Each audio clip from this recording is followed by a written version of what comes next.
Isang pinagpalang araw sa ating lahat.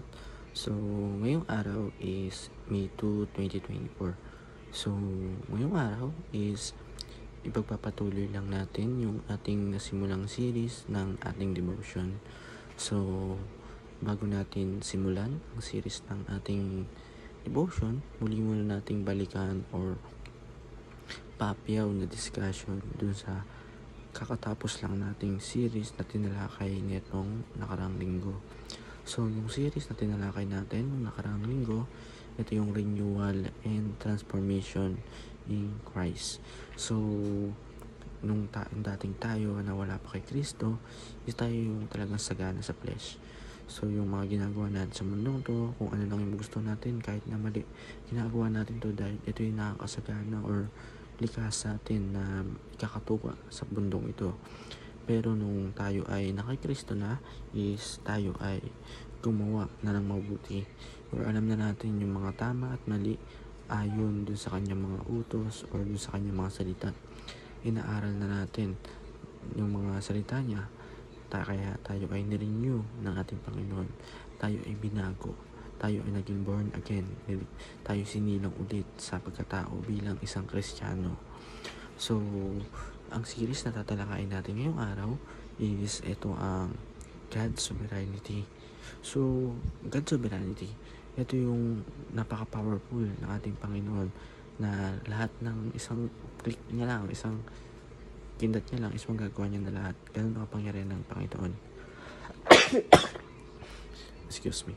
So, ayan, gano'n pa niya ng Panginoon. Tayo ay nilikha. Lahat ng nakikita natin sa mundong ito, lahat yan, pati hayop, mga bahay, lupa, halaman, tubig, araw, lahat yan, pati tayo is ginawa ng Panginoon. Gano'n ka-powerful ang ating Panginoon sa lahat. Kaya God's sovereignty. So, ang Bible verse na tatalakayin natin ngayong araw ay Daniel chapter 4 verse 37. Ang sabi dito, "Now I Nebuchadnezzar praise and exalt and glorify the King of heaven because everything he does is right and all his way are just and those who walk in pride he able to humble." So sa Tagalog, kaya ako si Nebuchadnezzar at nagpupuri ngayon ay nagpapasalamat sa hari ng kalangitan sapagkat ang gawa ay tuntunin niya ang matuwid at mga tarungan. Binabagsak niya ang mga palalo. So, para lumako yung ating talakayan, tayo ay dumako sa ating unang teaching. Ang una sa ating teaching, God's sovereignty reveals who we truly are.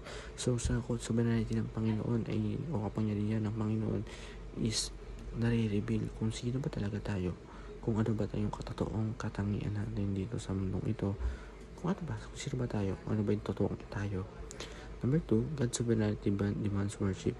So, yung God's sovereignty is dinidemand niya yung worship, yung pagsamba, pagkilala, pagtaas, pagpupuri sa Panginoon. So, number 3, God's sovereignty humbles to be proud. So, napaka-humble na to be proud ng God's sovereignty. So, sa ating application, knows your purpose and be faithful to God. So, sa mundong ito, habang tayo namumuhay, alamin natin kung ano ba yung purpose o ano nga ba yung ginawang purpose sa atin ng Panginoon habang tayo ay nagmumuhay sa mundo ito at maging faithful tayo sa Panginoon. Number 2, worship God instead of questioning God. So, instead of questioning God, tayo ay magsamba at manalig sa Panginoon. And sa last, be humble before God and let His grace lift you up. So, bago tayo i-lift up ng kanyang grace is maging humble tayo sa ating Panginoon o sa lahat ng bagay sa mundong ito. So, ay lang po para sa araw na ito na may natutunan tayo sa ating panonood at pakikinig. God bless you all.